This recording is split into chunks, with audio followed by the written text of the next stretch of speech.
more fat than your body needs is going to store as body fat on your body. Like I've always said, would you rather burn the fat in your fat coffee, butter coffee, or would you rather burn the fat on your ass? I go ass fat every single time.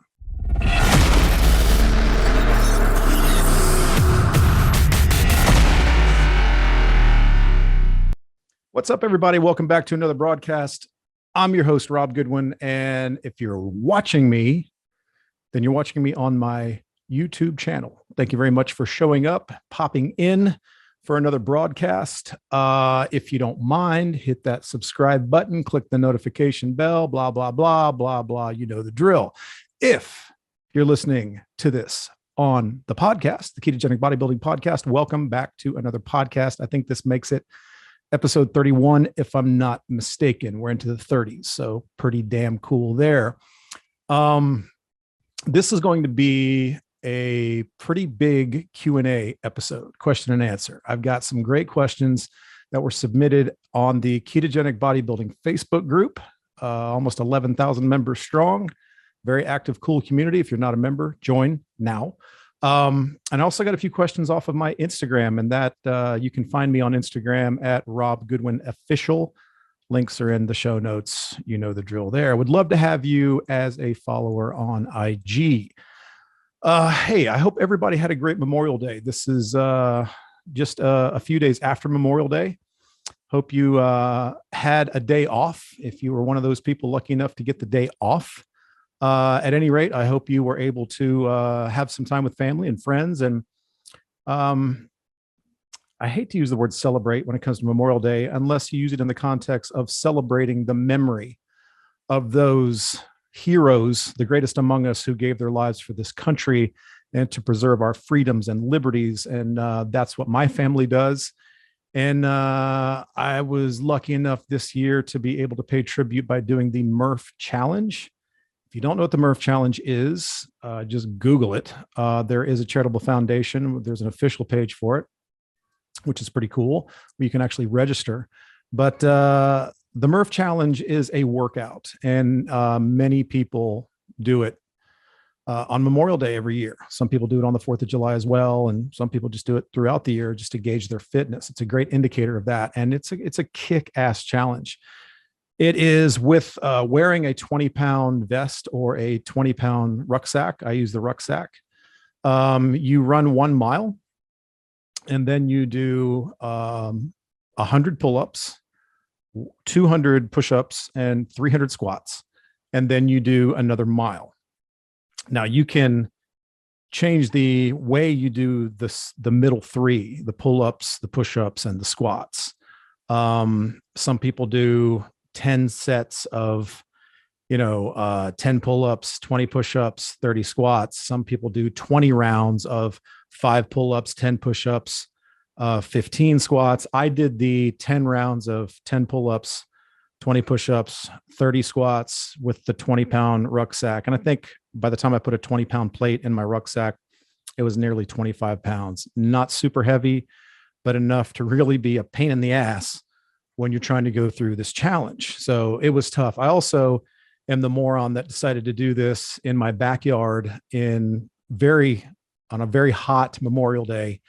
In direct sunlight was where my pull-up bar was, and the same deal with the push-ups and the squats. And, I'm out running around my neighborhood. I live in the foothills of the North Carolina mountains, so you can't go 10 feet without climbing a hill and then going back down one. So the mile was a little bit challenging for a guy who doesn't run anymore. So, and the only thing that I really want to be proficient at these days is to be able to run a mile, because I think in any shit situation that may transpire, if you can haul ass for a mile, then you're probably ahead of most people. You can either engage or evade most situations if you can run a good mile. So I do want to become proficient at running a good mile, and that's with a weighted vest. So that's actually one of my goals that I'm working on right now. So it played in perfectly for me. I'm going to tell you, it kicked my ass. I got through the damn thing, thank God. So I finished that, and I was absolutely drenched, but it was a great challenge. I'm very proud to be able to get through that. And then after that, it was burgers and dogs in the backyard. Drank a couple of beers, which I never do, and just spent time with family and friends. And that was about it. And, just honored the memory of those who made the ultimate sacrifice. So I hope everybody had a great Memorial Day. And I hope this week has been great. And I am coming off of a YouTube video / podcast that I called Day One. And if you haven't watched it, it'll be right up there. Check that out, or after this show, go into my library and find that video. It's called Day One. And it's essentially me announcing my retirement from competitive bodybuilding. Now, understand, for those who think, oh, he's, gone off the rails, he's out beyond the breakers, he's not doing this shit anymore. No, I will always be a bodybuilder at heart, always. And I've been doing this long enough to know that the style of training that I did for bodybuilding competitions and bodybuilding prep, and it's also a lot of the way I trained back in the 90s when I really got involved in this lifestyle, those workouts will never go away. That methodology and ideology will never go away. It will always be a part of what I do, because I think if you abandon that style of training altogether, then especially if you're over 40, you run the risk of, accelerating sarcopenia and losing muscle. And so for those of out there that might be worried, I am not becoming a fucking CrossFitter. Okay. If anything, no, just because a lot of CrossFitters sort of tried to adopt workouts like the MURPH for their own, that has its roots in the military. And so the way I like to look at it is, I don't like to use the broad term of functional fitness, even though that's what it is. And I think it's a great thing. And I'm loving adding an element of that into my training. But for me, it's like everything else, it's a hybrid. So I like to call it more like tactical fitness, because a lot of the things that I'm borrowing come from, the military community, things, standards in the military, things that, these guys go through for military selection.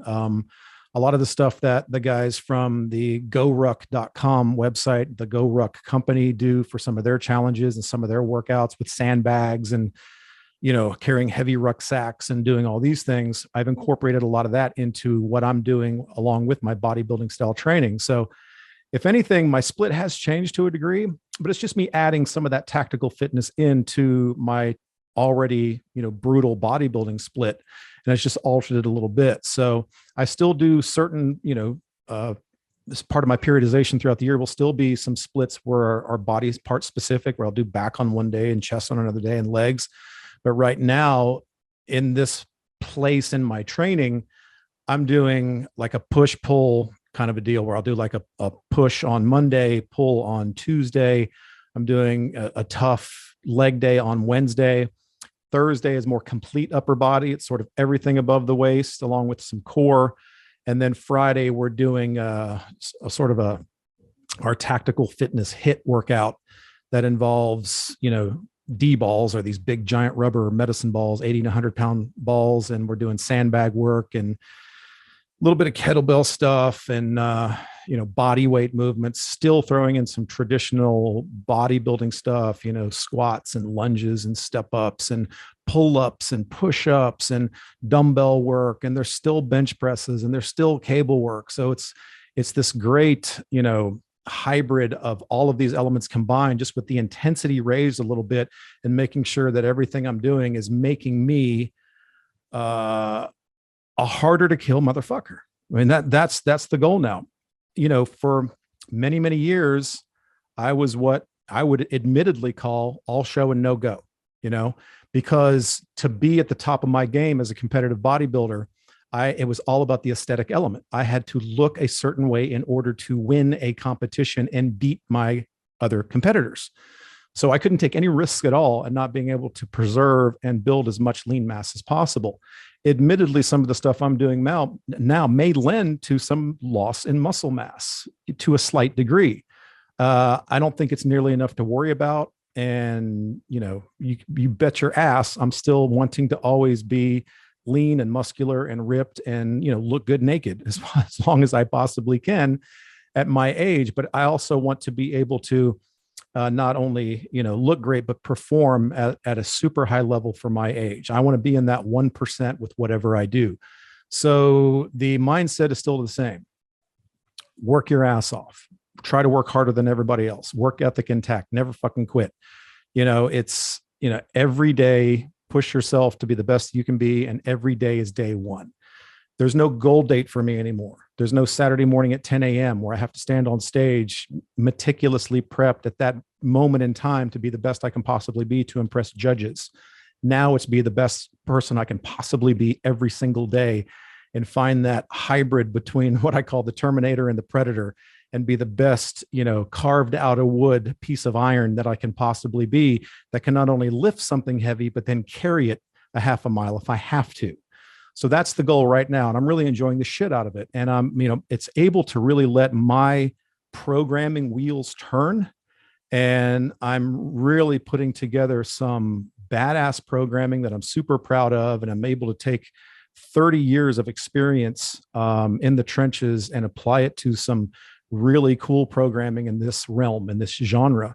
And clients of mine who are like-minded are really going to be able to benefit from this. And you heard it here almost first. I think I hinted to it already. I'm launching a new program, hopefully within a week, called Tier 1 Training. And it's going to give everyone out there, if you're watching this, if you're listening to this, it's going to give you an opportunity to take advantage of this meticulous new training regimen protocol that I'm putting together. And you will have access to it. And you will also be able to choose your method of operation, meaning if you want to be this type of an individual and train this way, you'll be able to choose that approach, that method of operation. If you want a more traditional bodybuilding style, look good naked, be a badass approach, then that will be an option for you as well. So there's lots of cool details coming from this. And it's also going to be a community where you'll be able to, compare notes and converse with others that are in your pack that you choose. So, and I'm going to borrow from the Carnivore Predator Challenge that we did back in January, where you were a wolf or a lion, and then we had cubs for the beginners. I think I'm going to go with wolves and lions for the first two methods of operation that you will be able to choose to be a part of. And that's all I'm going to tell you right now. The rest I'm going to come out hopefully in about a week with another special edition podcast to explain that to you. And then I want to hopefully many of you can get involved. So, if the gold training that I do is not for you, if it's not in your budget, if it's more than you need, and in the trenches is a little bit too budget, a little bit too one-dimensional, the Tier 1 is going to be the perfect thing smack in the middle. And just, it's going to have this great pack mindset to it, the whole community aspect of it. So anyway, I'm getting off track. But that's where I am right now. So every day is day one for me, and I'm loving the shit out of it. And typical me, I knew that when I retired from bodybuilding competition, and I knew that the next stage of my life would look something like this, it was very, very critical for me to make sure that what I was doing was even more of a challenge than even bodybuilding prep. Bodybuilding prep is the hardest thing I've ever done. This is hard on a different kind of a level. It's hard to explain. There are different levels of discomfort, and they differ one to the other. So both are really hard. It's just hard in a different way. And it's a way that I can continue to push and challenge myself every single day. And again, every day is day one. So that's where I'm at right now. So if you like the sound of that, then keep following along, because there's going to be more cool shit coming in that realm.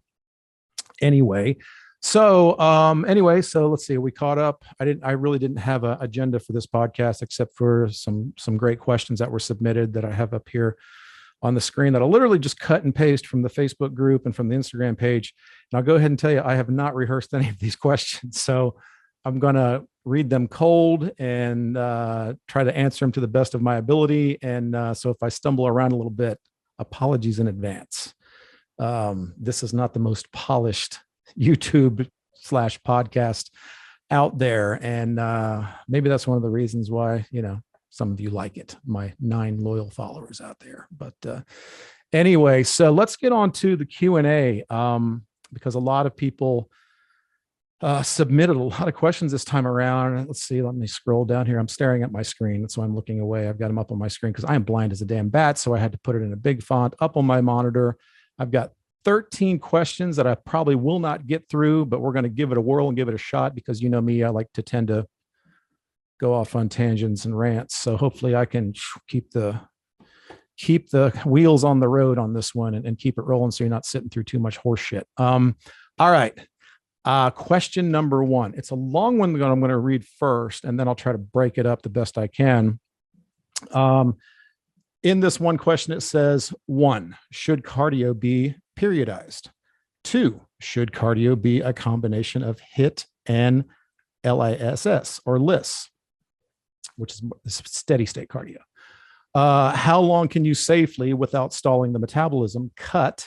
And number 4, besides the obvious, calories, how do you like to manipulate macros during the cut, reverse, and bulk phase?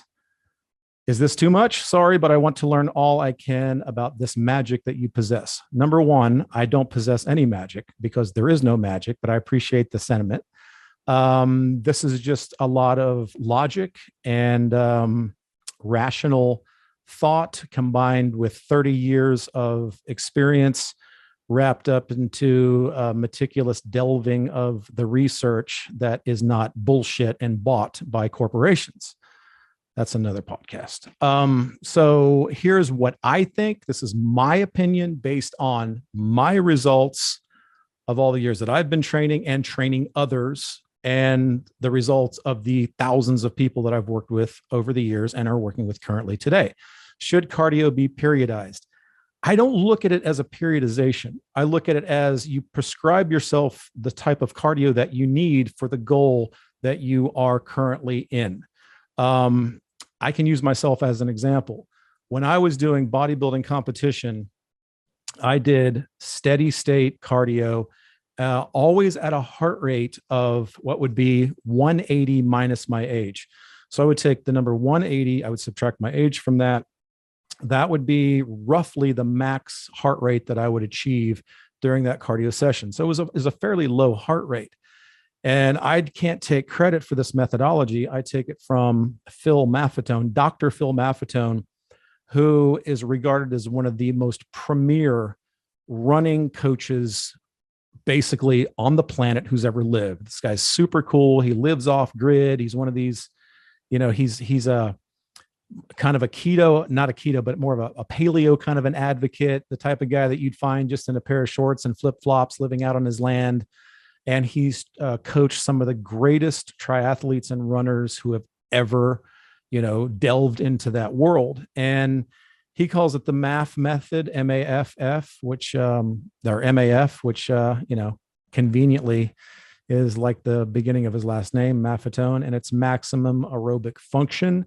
And he makes a great point. I think he makes the greatest logical point that if you get into that, roughly that heart rate zone, then at that heart rate zone, you're going to be in more of an aerobic zone and not this gray area or anaerobic zone. In this aerobic zone that he speaks of, the 180 minus your age, you stand a greater likelihood of burning fat for fuel and utilizing oxygen as your 2 primary fuel sources.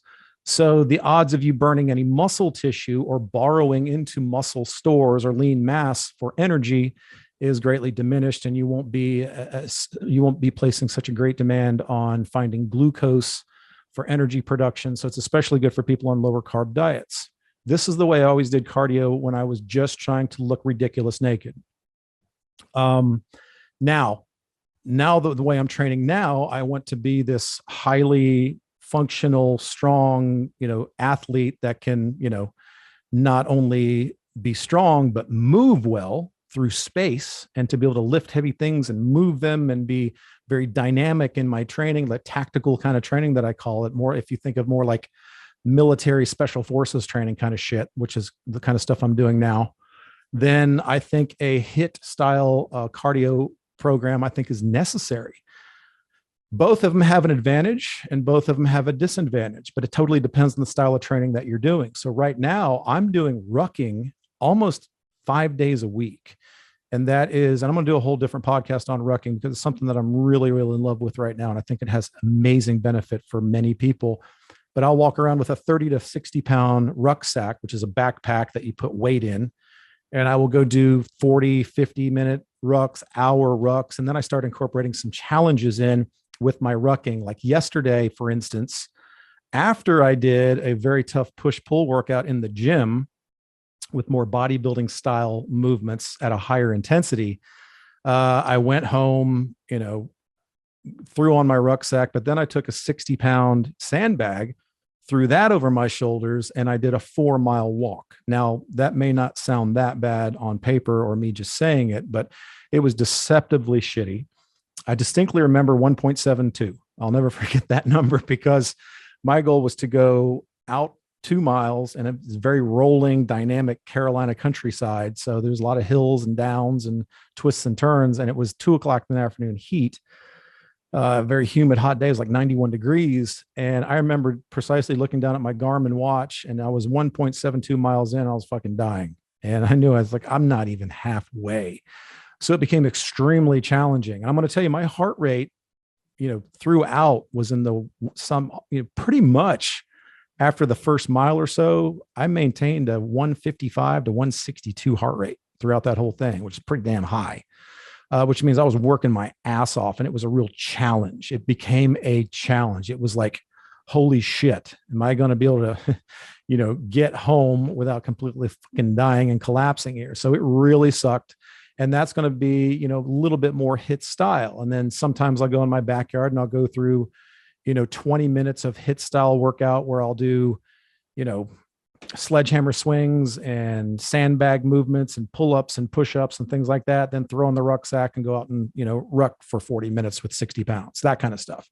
So it just depends on what you want to do at the time. And then there's some days I just go out for a stroll, low heart rate, just to kind of build that aerobic endurance too. So I'm not dipping into anaerobic too much. So it really depends on the goal. I don't think I've really answered any questions with this. I'm just telling you the way that I approach it. And I think it works best based on what your goals are. Unfortunately, with Q&A stuff, my standard answer with any question is always begins with it depends. And it depends here too. It depends on what you're doing and what you're trying to develop. So I do a lot of HIIT right now with a little bit of, steady state stuff sprinkled in. Whereas when I was doing bodybuilding style prep, it was more steady state with the occasional HIIT sprinkled in. So that's the way I do that. So the next part of the question was, how long can you safely, without stalling the metabolism, cut? I never hard cut more than 12 weeks. If you get to the 12-week mark, and that's when you really start titrating the calories down. You start titrating the fat down, still keeping those carbs low, keep the protein very high. When you start 12 weeks out, if you're not already fairly lean, like if you don't already have some exposed abdominals and a little bit of vascularity, then you're still too damn fat. And you got too lazy in the off season or in the gain phase, and you're just not ready to cut yet. And if your show is 12 weeks from that point, or if your goal date is 12 weeks from that point, you didn't prepare right. You didn't prep right. So you can still go for it, and you may make some, great strides. And if it's not for a bodybuilding competition or a physique competition, then that's fine. You get to where you can, but any more than 12 weeks could start to become detrimental to your health, your metabolism, your hormonal production, quality of life, libido, all these important things. And I did a video recently on that called "Is Bodybuilding Healthy?" And I'll try to throw that one up there too, so you can check it out and check that out if you like. I explain a lot of that stuff in there as well. So 12 weeks is the longest I would do a hard cut, and the super hard suffer cut where you're just fucking dying and you start seeing mirages of food, and you start rambling and mumbling and not making any sense and going incoherent. I definitely wouldn't do any of that longer than 4 to 6 weeks. So then you'll start to have diminishing returns. You'll get to a point where you go too deep and you can't pull out of it. And it's a little bit of what happened to me when I competed at nationals. So hopefully that answers that question. Manipulate macros during the cut, reverse. When I'm coming out of my cut, I don't have a specific number in mind. I just slowly start bringing the fat and a little bit of the carbs up. The protein may come down a little bit because I keep it jacked for the cut because I need some calories, but I still need to keep the protein high. So I just start to level things off back to my normal division of macros, slowly start to bring it up. And then after a week or two of I'm feeling better now, things are back on track, I feel like a normal functioning human being again, then I'll recalculate my bulk.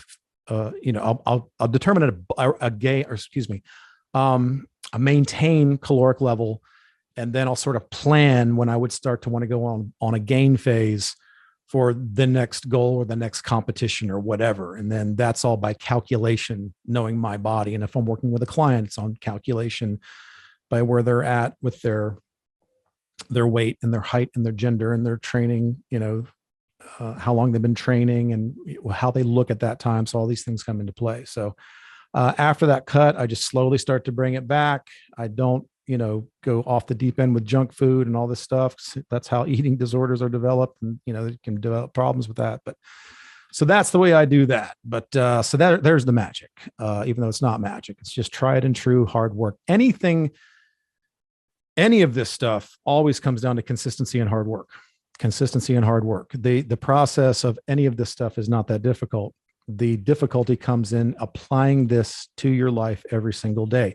We're back to my day one philosophy. Every day is day one, and you're always the most motivated on day one because you're starting something new. We'll start that shit and maintain that mindset every single day. Okay. Next question. How do you deal with the anti-keto experts? Well, an anti-keto expert is an oxymoron. If you are a nutritionist and you tell me that keto is unhealthy or shouldn't be adopted or utilized, then you're telling me that you can take whatever shit degree you got and you can wipe your ass with it because you wasted a lot of money on being spoon-fed some dogma by some asshole. Is that too harsh? Meaning, first, if you're an expert, you want to have a logical, rational conversation with me as to what keto means to me. Because if you just throw the word keto out there, you get these idiots that have been taught by Slim Fast and, the mainstream, indoctrinated idiots that keto is all about super high fat, moderate to low protein, and super low to no carb, which is not the case. Keto is about low carb, not about high fat. So if I were to tell you, what does keto mean to me? If I told you steak and eggs, or if I told you chicken and cauliflower, or if I told you salmon and asparagus, I don't think there's anybody out there that, doesn't have an IQ of 11 that's going to say that any of that is bad. And if you do, then you've been indoctrinated and you're part of the, vegan agenda. But that is what keto is. It's the, a very, very low carb and a strategic use of carbs around for me, my version, my hybrid ketogenic bodybuilding nutrition is high protein, moderate fat, low carb. You keep your protein, high to keep and maintain muscle growth. And you want to keep your fat based on your level of output, because if you take in too much fat, just like with carbs, too much fat is going to spill over as additional body fat. That's just the way it works. So you do need to be at a, caloric deficit if you're trying to lose, or you need to be at your, total daily energy expenditure intake to maintain once you get there and stay where you're at. So I don't listen to these people because there's even, popular keto people in the keto sphere that, tell me what I'm doing is wrong. And not one diet works for everybody. And, revisions and changes can be made to any ideology and nutrition. So, I work with dozens and dozens of clients, and I don't apply the exact same formula to everyone. I start with a template of sorts and then adjust accordingly based on that individual. So basically, I have no, if you're new to me, then you'll learn quickly. I don't have any issue with just ignoring these idiots. And, I'm pretty good at what, Dr. Ted Naiman said at being the antidote to the keto orthodoxy. And a lot of them don't like me for that. I really don't give a shit. I do what I do. And if you like what I do, I'm glad to have you on board. If you don't like what I do, then you go be you and leave us all alone. Okay. Or hang out a while. We can still be friends, and you may pick up some things that may sway your thinking a little bit, and you can make some adjustments into what you're doing. So I'm not a zealot in either way. I'm not going to say my way or the highway ever. I'm going to say this is what I do. I found that an element of this works pretty universally for most of the people that I work with. And if you want to jump on board and try it, great. We're happy you're here. Welcome to our island of misfit toys. Let's have some fun. So that's how I deal with them. Next question. If you're starting with an overweight client, would you still give them refeed days? It depends. I think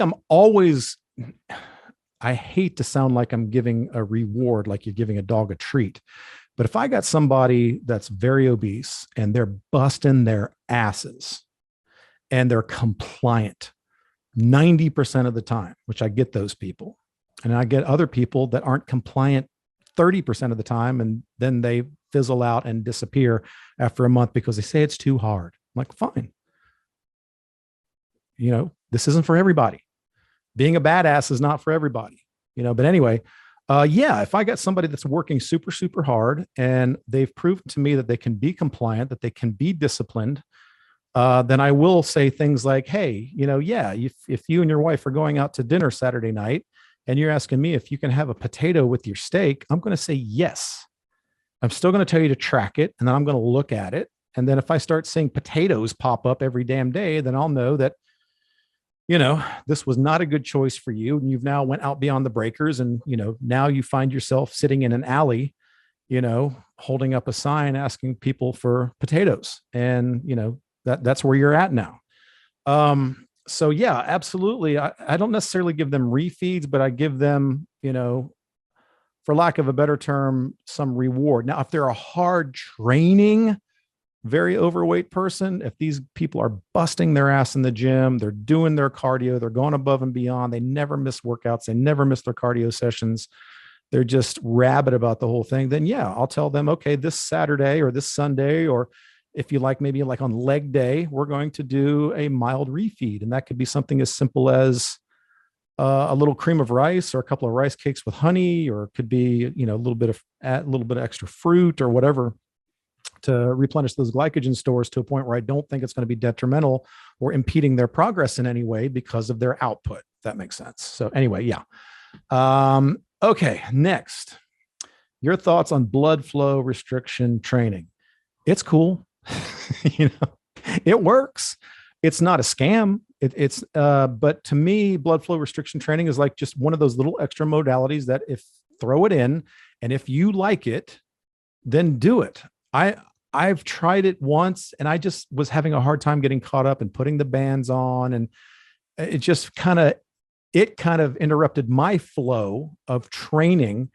And it's just one of those things that I just didn't keep up with. And it's sort of like a supplement, like a performance supplement. It may be responsible for 5% more of your progress, in my opinion. I could be totally wrong. I mean, I have not looked at the science behind it. I've not looked at any really compelling meta-analysis on it, but it's something that try it and see if you like it. And if you do, keep doing it, because I don't think it's something that would be detrimental to progress by any stretch. If anything, you're going to like the way it feels and it's going to help you, or you're just going to like the way it feels, and that's cool enough. So yeah, go for it. Next question. How many grams of carbs on the average refeed day? And if kept at that number, could it be small amount of fruit or maybe small amount of popcorn? Popcorn. On the average refeed day, it depends. It depends on the client. It's a 225 pound, bodybuilder workout animal is definitely going to get more, grams of carbs on a refeed than a 120 pound woman. Now a simple, like if you're not working with a coach and you want something simple, let's say you're on a high protein, moderate fat, low carb approach, and you come around to your refeed day, swap the grams of, or calories from fat and carbs, just flip flop them. That's a good start. Or you could just start small and just evaluate with a refeed. It's about feel. So if I do a refeed on a Sunday, if I'm feeling pretty drained, pretty depleted, I've worked my ass off all week. So I do a carb refeed on Sunday.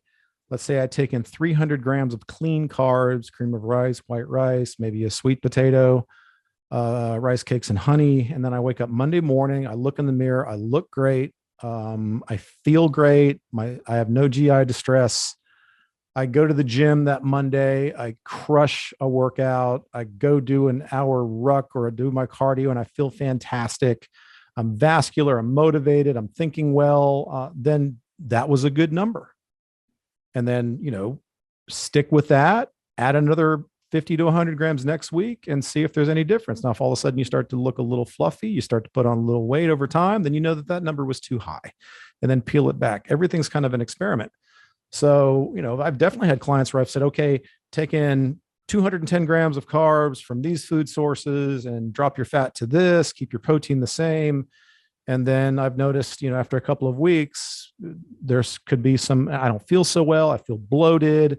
I look a little puffy now on the pictures, and then we'll dial it back. So it's an ongoing experiment. And then we find that sweet spot, and then we typically stick with that for quite a while.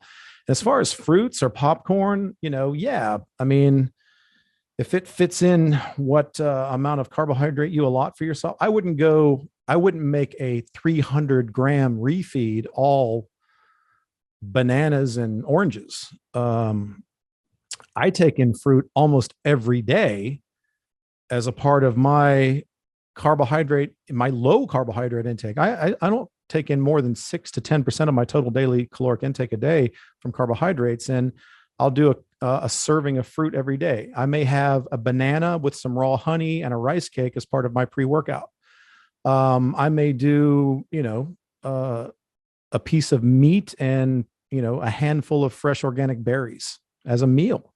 I don't have a problem with fruit at all. I think if you stay within your prescribed caloric intake, I think it's fine. I think it's great.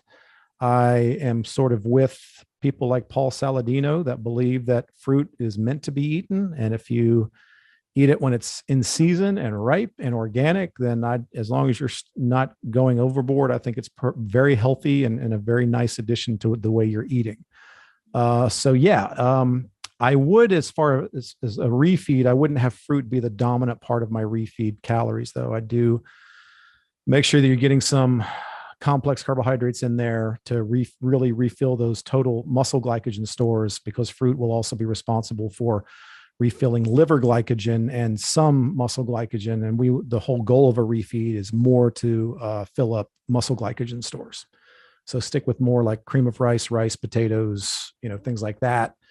And then have a little bit of fruit in with that. That's fine. Totally cool with that. All right. Do you have any tips to reduce flabby skin for those of us that started this program from a fluffy state over 40% body fat? God, I hate to be the one to say this. Well, number one, I'm still sorry to be the one to say this. Surgery.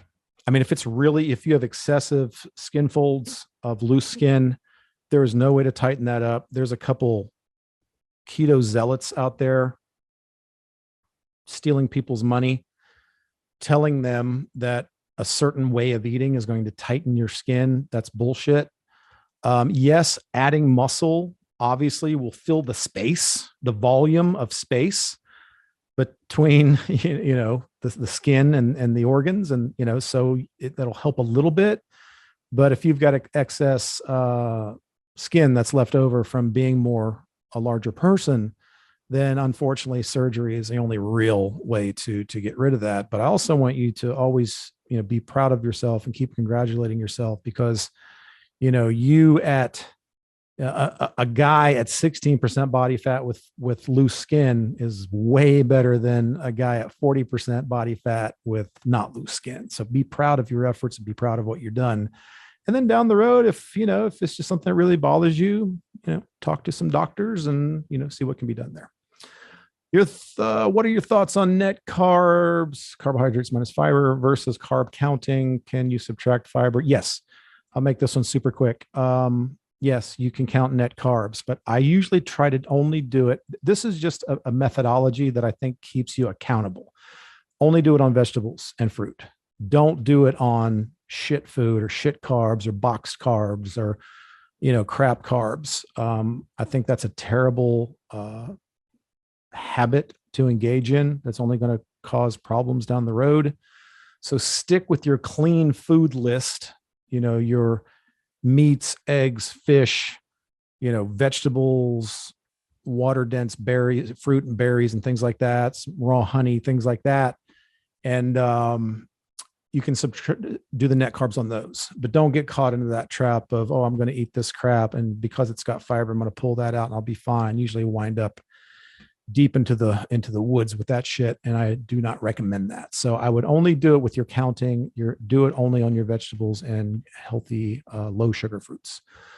All right. With the nose to tail nutrition craze, not sure it's a craze, since our hunter-gatherer ancestors did it for 100,000 years or more. I just say we're bringing sexy back on that one, pretty sure. So with the nose to tail nutrition craze, are you incorporating organ meats into your diet whenever I possibly can? Absolutely. Is it easy to do? No, because I do believe, I really think with organ meat, I do think it's important to find a good local farm, or a regenerative farm online that is truly gets you grass-fed, grass-finished, sustainably raised organ meat. I think it's important. I think it's more important than even just the muscle meat that you buy in the store. So I like to get mine sourced from a local farm or from a regenerative agriculture farm online. I generally don't trust just a hunk of beef liver sitting at the supermarket from a God knows what fed whatever, cow or whatever. But honestly, probably the most nutrient dense thing on earth is freaking liver. I mean, it's great. Some people don't like the taste. There are great ways that you can hide that, or mix it in with other meats like bacon and sausage and stuff to hide the texture or the flavor or whatever. I don't have an issue with it. It's easier for me to eat. If you like the supplement version, Liver King and Paul Saladino, they have companies, their whole ancestral health, nose to tail, liver, testicle freaking pills that they sell. They're a little pricey, in my opinion, for what you can get, because it doesn't take a lot of organ meat to get the benefit.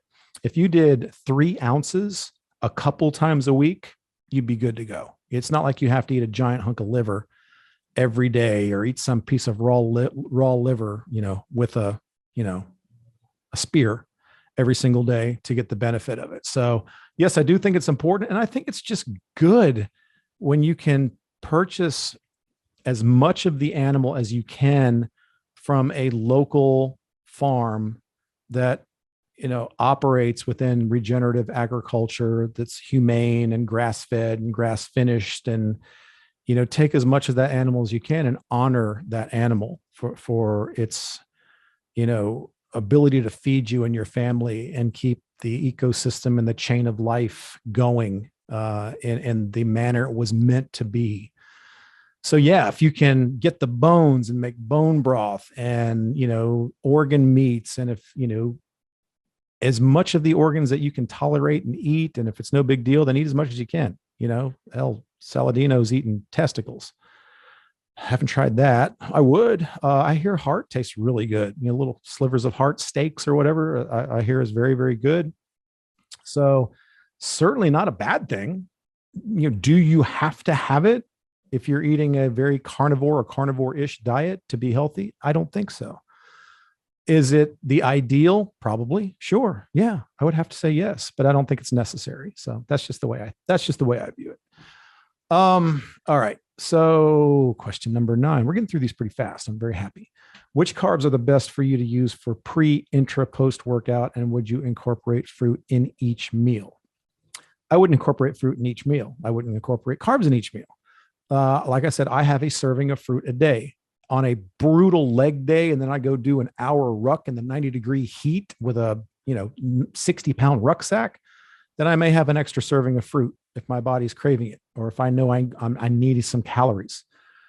But I don't eat fruit every meal. I like, it says what are the best. Let me tell you my favorite, and my favorites would be also the ones that I think are the best for you to take in terms of clean, complex carbs for workout performance, because really workout performance in general is what you need to base your nutrition on. You want to always eat in a manner that lends to you performing at a high level, whatever that may be. So for me, if I'm having carbs around my workouts, is where I take in 80% of them. Cream of rice is one of my favorite. It's a great pre-digested rice. It's gluten-free. It's super clean. It digests super well. It's in, it's out. You use it for what you need it for, and then it's gone. And bodybuilders have been using cream of rice since the 1970s as a staple. White rice is fine. Definitely prefer white rice over brown rice. Brown rice has a lot of issues. I much prefer the white rice. So might have a serving of white rice. One of my go-tos, because it's fast, quick, and easy, is these days I may have a rice cake, maybe just a little bit of almond butter, a little bit of raw honey, and a banana. If I know I'm about to do a big pull day or a big leg day, and then a long, heavy ruck session or some ridiculous suck ruck hit crazy ass sandbag workout all in the same day, I may take in a little extra. So I may do like a pre and a post feeding of small amounts of those kinds of carbohydrates. But those are always going to be my favorite. If you're looking for efficiency and quickness, then a cyclic dextrin drink powder is fantastic. It's another thing that absorbs quickly. It doesn't spike insulin to the same level as glucose or dextrose. Not that, and remember here, let me just get as an aside, these people that say that insulin is the cause of everything that's ever bad that's ever happened to you in your life are crazy. Too much insulin secretion is bad. Too much insulin secretion, especially if you're insulin resistant, is bad. So like anything, it's finding the precise amount required. You do need some insulin secretion. Pulling the trigger on some insulin is a good thing. It's anabolic. You know, there's a right time for everything. People talk about the ill effects of cortisol. Cortisol is bad, but certain times a release of cortisol is a good thing. When you work out, you release cortisol. When you first wake up in the morning, your body produces cortisol. It's a fight or flight hormone that is good. You need it at certain times in the right amounts. Insulin, you need certain times at the right amounts. So stimulating a little bit of rush of the insulin in combination with a hard workout is a positive thing. And then those insulin levels stabilize. You bring in the protein, glucagon is excreted, and then everything is good under the hood. So use the bulk of your carbohydrates around training. Use it for performance. I don't have a problem with intra so much. If you want to do that, just see how it works for you. These days, I'm more of a sodium magnesium intra guy. I'll do the LMNTs, the element packets. I'll do an element packet in my water while I'm training. And then once I'm done training and my heart rates come down, then I'll do a little bit of post-workout protein and carbs, and I'll do a little bit of pre-workout protein and carbs. And then it's just protein and, healthy fats the rest of the day. And maybe a little bit of vegetables if my wife cooks it. I don't cook vegetables for me because it's too time consuming. I don't need it. But for dinner, my wife likes to cook some cauliflower, roasted vegetables, or asparagus or something like that. I'm cool with that. So that's what I would say about that. Tips to lower cortisol levels if stress is the culprit of stubborn belly fat. Well, cortisol is not the prime driver of excess belly fat. A shitty diet, lack of sleep, and not training hard enough is the result. But cortisol plays a role, absolutely, for sure. So I don't want to demean you or not shine a light on cortisol secretion as being a problem. It certainly can be. I mean, I can't be any more. I just have to be brutally honest with you. If there is a stressor, now exercise is a stressor. It's a good one. Fight or flight situations is a stressor. It's a good one. It'll save your life. But chronic stress throughout the day, that's lifestyle. That could come from a shitty job, a shitty marriage, a shitty relationship. It can come to some degree from too much blue light stimulation. Get off the freaking computer, get off your damn phone, get off your damn tablet. Later in the evening, after you've eaten a good meal and the sun's going down, read a book. Sit around a fire pit in your backyard and talk to people. You would not believe how that will help reduce cortisol and stress in your life. And if you do have a stressor in your life, you got to get rid of it. It's not going to go away on its own. If something is causing you horrific stress and it's not workouts and it's not, you know, stressors that come naturally that your body, goes up and down throughout the day. If it's just a constant chronic stress, you got to get rid of that stress. I'm not going to say that, oh, well, if, you have a shitty relationship, a toxic relationship, and it's causing you massive stress, go take 10 deep breaths and do some yoga. I'm not going to tell you to do that. Even though those things are great, I'm going to tell you to reduce the stressor, eliminate it. Sorry. I'm not telling you to go get a divorce. I'm not telling you to go break up with your boyfriend or girlfriend. I'm not telling you to, throw your kids out the window. What I am telling you is you're going to need to find ways to reduce that stress and eliminate it from your life, or things are never going to be the way you want them. And sleep is also a massive cortisol secretion component. If you're not getting 7, 8, 9 hours of good quality sleep a night, you're screwed. You're freaking screwed. So that's why I put such a huge importance on sleep. I know it's not an answer to your question, but it kind of is. It's just an honest one. Here's number 11. It's a silly question upon first glance, but would love to hear more tips on how to eat enough protein. I once read that your body can only absorb a certain amount each meal, 40 grams or so, divided into 3 meals a day means I'm not even close to hitting my protein macro. Go back and watch my interview with Dr. Ted Naiman. It'll answer all your questions about protein. Spoiler alert. Can your body only absorb 40 grams or so per meal? Horseshit. That is such crap. Such crap. It can absorb more. You'll be fine. There are many meals I have well over 40 grams of protein and I'm still kicking and performing quite well. So no, that is not true. That's just something that I'm not going to get into that. I'm not going to get political. But no. But what bothers me with this question is tips on how to eat enough protein. I get that so often. I don't know how to get protein in my diet. I can't get enough protein. How could that ever be a problem? I do not understand that. That is one of the most just mind-blowing things that people say to me. I just get the eye twitch. I'm like, what? Do you know how easy it is to get in 300 grams of protein if that's what I told you to take in? A scoop of whey protein is 25 grams. Double that, it's 50. A good sized chicken breast can be 50, 60 grams of protein. I have steak and eggs or ground beef and eggs every single morning. That might be a 75-gram whack of protein right there or more. Then I might have another whey shake post training. There's another 50 grams. And then I may have some chicken or fish at one of my other meals. There's another, 40, 50 grams. And then whatever dinner we have is always loaded with meat. Tons of protein. Believe me, getting the protein in is not hard. You're just not trying hard enough. Every meal begins with protein. Every time you look to go build a meal, it needs to have protein. And is there anything wrong with eating 4 or 5 times a day? No. Especially if you're over 40 and you're trying to hold on and preserve as much lean mass as possible. I know there's somebody out there saying you should only eat twice a day. You should only eat OMAD, 1 meal a day. Bullshit. If that works for you, great. I embrace that. But for most of us, if you're trying to hold on and preserve lean muscle mass or trying to build it, then you need to make sure that you're constantly, getting adequate protein throughout the day. You're having adequate muscle protein synthesis. These are important things, especially to somebody who's over 35, 40, or even older, in order to stave off sarcopenia, the loss of muscle mass. It's a fight every single day, and I fight it every single day. And I make sure that everything I do is to make sure that I hang on to as much muscle as I can. And now it's to hang on to that muscle so I can perform better.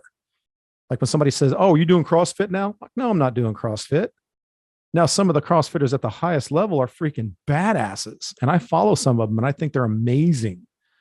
But that's not the norm. Most CrossFit boxes you walk into is a bunch of skinny people just chit-chatting around doing horrific versions of, exercises poorly. It's rare that you see a jacked, ripped, muscular, proportional CrossFitter. They're really good at moving weight from point A to point B, but often many of them don't have any real foundational strength. I know there's a CrossFitter out there watching me right now saying, you're a dick. But no, don't get me wrong. If you do these kind of workouts properly, I think they're absolutely amazing. And I'm not going to lie I'm not lying when I tell you that I've borrowed some of these elements in my own training right now, but I also believe a lot of those elements were borrowed from the powerlifting, strongman, and military worlds. They were, and it was a cool thing. It brought intensity back. It made that sexy again. It made rusty barbells cool again. Sweaty boxes, CrossFit boxes cool. But then it turned into a big money scheme where anybody could get certified in a weekend if they brought enough money with them. And then you got people doing horrific kipping pull-ups, which is the dumbest ass thing I've ever seen in my fucking life. If you do a kipping pull-up in my gym, you can't come back. I see a lot of people coming into my gym with injuries from CrossFit. Now there are some CrossFit boxes that are spectacular, that teach everything perfectly, that help you through a proper foundation. And they're just amazing at what they do. But like anything else in this world, there's really good and there's really bad. And oftentimes the really bad outweighs the minority of really good. There's a lot of bad freaking trainers out there that just want your money. Some 23-year-old girl that won a couple competitions doesn't mean that she's qualified to take you through a 16-week contest prep or help you lose 100 pounds. God, what was the question? I don't even know where. Oh, protein. I don't know how I got off of that one. So it's so hard, but there you go. So anyway, it's so easy to get protein in. Just think about that for a second. Think about the massive list of animal protein available to you, and you could come up with 1,000 different things and 1,000 different meals from that. So just make a little bit more effort and don't worry about the 40 grams not being able to absorb the rest, like it's going to spill over and turn into, gummy bears or something. That's horseshit. All right. Number 12, we're almost done. How about favorite meals, recipes, spices, condiments, brands of food? Jesus Christ. How much? We don't have 3 hours. Okay. Would fat bombs be would be as effective as a micro carb load pre-workout? Is keto good or bad for TRT? At what point do you gain fat from consuming too much fat? Thoughts on fasting? Does skipping reload days slow down the fat burning process or speed it up? Okay.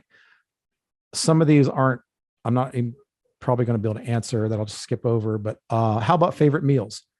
Meat, vegetables, fruit, eggs, fish. Every single day I have ground beef and eggs or steak and eggs every day. That's always meal 2. Meal 1 is a protein shake or eggs. Like at home, sometimes I'll have eggs, and then 3 or 4 hours later, I might have ground beef and eggs or steak and eggs, whatever. Sometimes the first meal is a piece of leftover meat from the night before that just sounds yummy. But I do ground beef and eggs, steak and eggs every single day. Recipes, I mean, it's not hard to get creative with meat, vegetables, a little bit of fruit. It's, of course, eating for maximum performance and a phenomenal physique isn't going to be some French culinary tour of, exquisite cuisine. It's going to be good, solid foods that are steady and solid. They never fail you. You can eat them repetitively.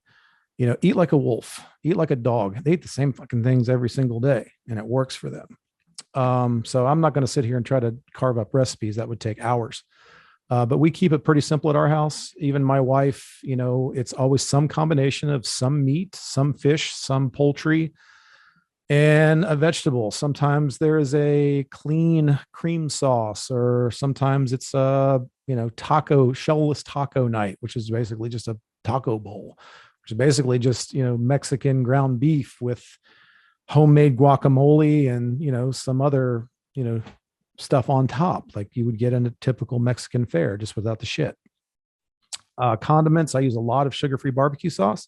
I use a lot of mustard. I'm a mustard guy. There's 864,000 different types of cool mustard out there. Spicy mustards, brown mustard, horseradish mustard, So I go through tons of those, like deli mustard, coarse ground mustard. I must have 37 freaking things of mustard in my refrigerator and then on reserve in my cabinet. So that's a great way to go. Brands of food, whatever your local sustainable farm gives you wrapped in paper that they just butchered from their farm. That's the best brand of food. Would fat bombs be as effective as a microcarb load pre-workout? In my opinion, absolutely not. I think sucking down a keto fudge ball with artificial sweetener in it is definitely not going to be as productive as some clean burning carbohydrates and a little bit of raw honey. That's just my opinion. If eating a whack of fat makes you work out like a fucking animal and you are lean, vascular, hard, ripped, and amazing, don't change anything. It's working for you. But in my opinion, if some, when I think of a fat bomb, I think of some whack of fat that is generally manipulated into trying to be something that it's not in order to satisfy you, or if taking a tablespoon of beef tallow makes you an animal in the gym, keep doing that. As for me, I do better with a little bit of clean burning carbs and some raw honey, but that's just me. So try, see what's good. Is keto good or bad for TRT? A animal-based diet rich in protein and healthy animal fats is fantastic for testosterone production, hormonal balance. And it's certainly not going to hurt you if you're injecting synthetic testosterone. Synthetic testosterone is going to work, but it's going to work best if you're eating a clean diet. And any sort of hormonal replacement therapy, the ideal environment for that is going to be a clean diet, exercise, lots of sleep, just like anything else. I would prefer to boost those levels naturally in the body, and it can be done by lifting heavy things, engaging in some high intensity intervals, getting lots of sleep, eating an animal-based diet of protein and healthy fats, keeping those protein levels high, all these things, vitamin D, getting out in the sun, all these things, keeping the stress down, all these things. So that's going to be the best thing for testosterone replacement therapy. At what point do you gain fat from consuming too much fat? The point with which you're taking in too much fat than your body needs for energy, and then it stores.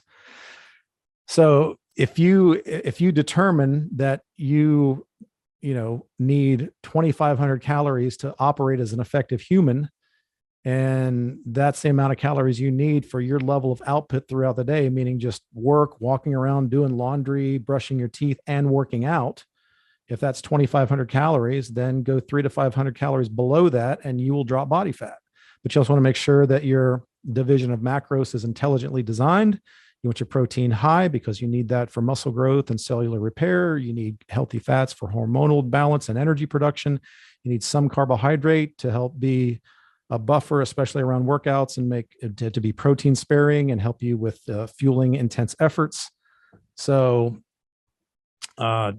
more fat than your body needs is going to store as body fat on your body. Like I've always said, would you rather burn the fat in your fat coffee, butter coffee, or would you rather burn the fat on your ass? I go ass fat every single time. I choose ass fat. So it's about being intelligent with your division of macros based on your goals. Thoughts on fasting? I don't like fasting. I don't see a need for it. I don't need to fast in order to accomplish a caloric deficit. I don't need to fast in order to keep myself from binging on shitty foods. And I think that's really the reason that everybody does. It's not a miracle. It's not some magical thing that if you do that, some spell is released in your airspace and all of a sudden you start melting fat like a match through paper. I would prefer to take in, my protein divided throughout the day in a caloric deficit if I'm trying to get lean, or at maintenance, I'm trying to maintain performance. Instead of personal preference, rather than do intermittent fasting every single day, I'd rather do, like, every once in a while, just do a 24-hour fast just to clean yourself out, reset some shit, and then go back to your normal way of eating. Once again, me and Dr. Ted Naiman talked about this at length on the interview that I did with him, so check that out. Does skipping reload days, I'm sure you mean refeed days, slow down the fat burning process or speed it up? It's not really a question of either one. I think it can be a great way to get the body moving again if you're stalled, sort of reset the thermostat. So it's not that skipping it is going to slow it down. Doing it may help getting the machinery moving again. But I think the way that you've asked the question kind of diminishes what it is. It's just not that simple. I think replenishing glycogen after keeping it low for a long time is a smart thing to do. I think it helps you push through the occasional stall. I think it's good for performance, and that's about it. It's not a miracle either. It just seems to work well. So, all right, number 13, lucky 13. If I want to gain mass, should I do a higher weight or lower reps, 3 to 5, or lower weight and higher reps, 10 to 15? If you're trying to be super fucking strong, power lifter, you want to be able to lift a Buick, lower rep ranges. If you want to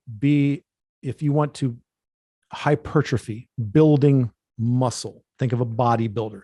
When you think of strength, think of a power lifter. These big guys that are carrying some body fat, that would not be your ideal specimen to see them peel their shirt off at the beach. They're stronger than shit. And for what they do, that's fantastic. And those guys are amazing athletes. I think power lifters are fantastic. They're just amazing specimens. I would not want to look like a power lifter. And I don't really care if I can pick up a Buick. I'd rather pick up a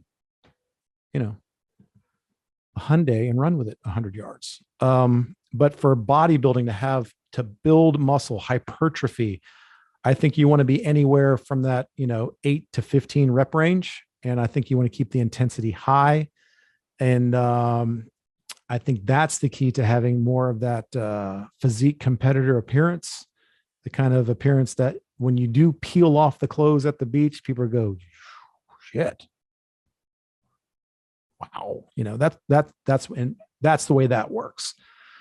So I don't think there's a problem with combining the two or going through a phase like when you're first getting started. I think like a 5x5 kind of a program with the big compound lifts is a great way to go through, maybe 4 to 6 weeks worth of that to build a foundation. I think every CrossFitter should go through something like that to build a strength foundation. And then I would start to move into more of a hypertrophy driven style of bodybuilding approach.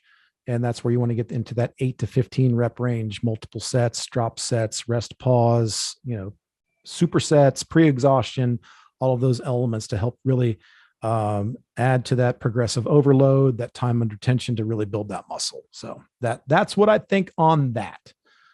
So that's what I got copied and pasted here on my screen. And I think we've probably done enough for one day. I still have a ruck to get through today, 45 minutes in the brutal Carolina heat. And I'm looking forward to that. And then it's just going to be relax, spend time with family, get caught up on a little bit of online work. And then there's that. So I want to thank our sponsors, manscaped.com. They are an official sponsor of our YouTube channel and the Ketogenic Bodybuilding podcast. Amazing below the waist and head to toe male grooming trimmers. They're the best of the best. I use mine every single day to stay tidy in all of those areas, including the areas that you see. I rarely even have to use a razor anymore because they get so close. They never cut. They never nick. They're fantastic. Use the code KGB20 at checkout to save 20% off your purchase and get free shipping. That got some amazing products there. I use a lot of their other products as well. So check them out. Animal Pack. I have been using Animal Pack supplements since 1994, and I've never used one that I didn't love. I believe in the company. When you understand who started this company, who runs this company, it is bodybuilders and athletes for bodybuilders and athletes. All their stuff is dosed the way it should be, super high. You're always getting your money's worth. They have great formulas. Their athletes use the formulas. Some of their athletes help develop the formulas because they know what they want. So they want to make sure that you're getting the same results. So it's an amazing company. I use 4 or 5 different compounds from them. Go to animalpack.com, check it out, throw some stuff in your cart, use the coupon code 10RGF, Rob Goodwin Fitness, 10RGF at checkout to save 10% off your entire order. Excellent, excellent stuff. So please do that. If you need some coaching, if you need that accountability, if you want me to write your programming, help you with your diet, help you with a goal, help you be the best that you can possibly be, that's what I do. Go to robgoodwin.com, click the coaching link, and we have some amazing things right now available to you. And we have the new program, the Tier 1 program, also coming very, very soon. Be on the lookout for that. Once again, everybody, thank you for being here. Today is day 1, and get out there and do something more difficult than you did yesterday. I really appreciate your support. Please leave a comment below. That goes a long way. Give me a thumbs up if you liked it. If you're following via podcast, especially if you're on iTunes, please leave a 5-star review. I'd really, really appreciate your help there. It takes just a minute to do that and goes a long way in helping me with what I do. And as always, train hard, diet harder, and have a great day. Peace, guys.